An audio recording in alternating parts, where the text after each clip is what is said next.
Right, so we have 7 minutes, and I think in that 7 minutes, I'm going to use this time to tell you all two stories.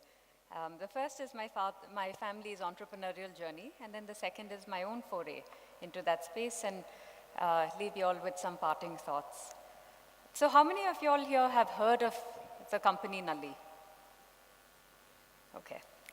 It's quite comforting to see a lot of the men raising their hands. Usually I come to an event like this and it's all of the women typically who sort of have heard of it, and I think the men are the ones who are usually cursing me.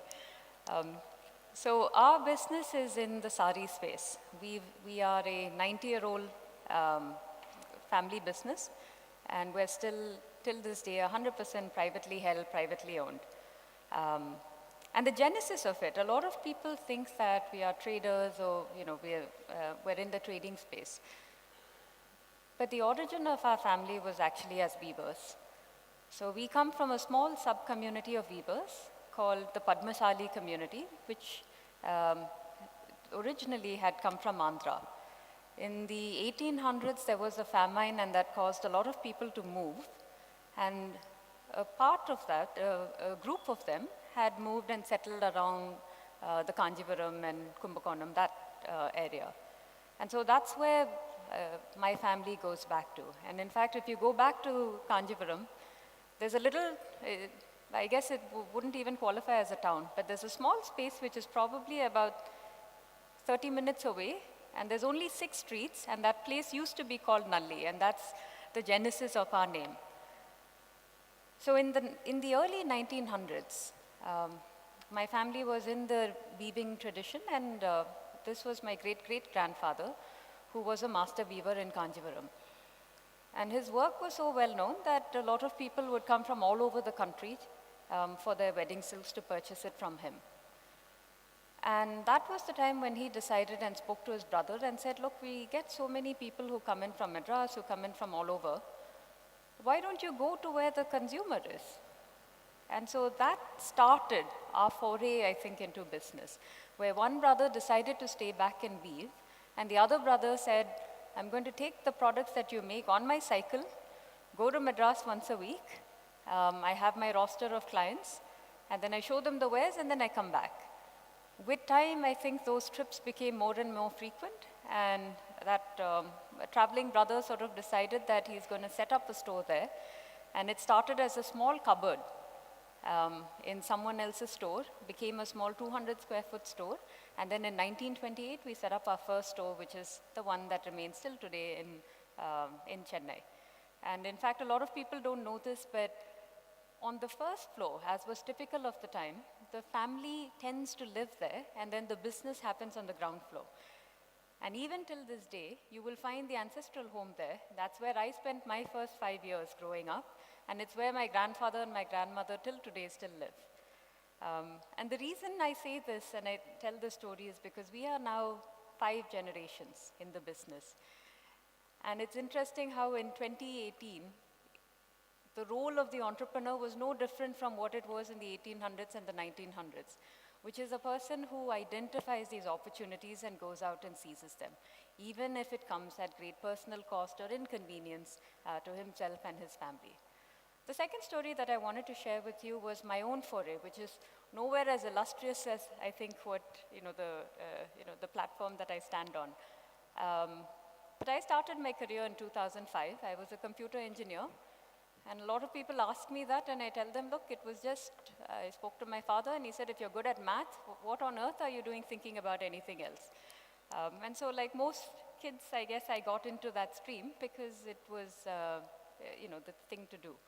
So when I graduated in 2005, I was 21 years old, and I knew nothing about saris. I didn't know the language. I couldn't recognize the different saris. The only saris that I had were the ones in my mom's closet, which she would tie for me. And so that was my first push into the business. And looking back, I think there's a certain ignorance of youth. When you don't know anything, you recognize that you don't know anything, and so you go in there and you ask questions. And that really was the way that I started into the business. My biggest teachers were really the salespeople. We had even now, if you go to our stores, you'll find salespeople who are so tenured, who've been there for 15 years, sometimes 20 years in the same store. And these were the folks who taught me everything that I knew. And if there's any advice that I would give to anyone who's a budding entrepreneur, it's go straight to where your consumers are. Go straight to the front line, go straight into the field, and learn from the people who are interacting with your products, with your consumers every day. Because what I learned from them, and sometimes it's a funny story, because they would quiz me. So they would teach me how to, detect crepe from Georgette and how to tell, what origin this particular silk sari has come from. And then they would quiz me and say, okay, so now you tell me, what do you think this is? Do you think this is silk? Do you think this is cotton? And they'd always trip me up because I'd always get it wrong, and they'll come back to me and they'll say, well, you missed out. This is actually a mix of silk and cotton. And so that was my first foray into it. I spent a lot of time on the shop floor. I spent a lot of time with the customers. I sat at the cash desk. And those were my first 4 years, and those were probably the most formative years because they were the initial years of your career. Switching tracks a little bit. So this has been my sort of foray into the business, and of course in those 4 years, I discovered new opportunities. I spoke to consumers and recognized that there is a potential for a new type of offering, which eventually became the sub-brand. But switching gears from that, what are the lessons that I want to perhaps leave you all with? Here's a few facts that I'm sure maybe some of you in the room know. 50% of Indians today are below the age of 25. 65% of Indians today are below the age of 35. And so what that means is the India that we are entering today, and this generation is entering, is very different from the India of 10 years or 15 years or even 5 years ago. Now, when I was away in the States for 5 years, I was with Harvard and I was with McKinsey, and I'd come back. And I joked to my father and I said, it's almost like there's a generational gap in 5 years, because there are people who've grown up never having seen the pre-liberalized era, having never seen what scarcity was, and having grown up digitally native. And this is the new India, and this is the new consumer, and these are the folks that we need to adapt to.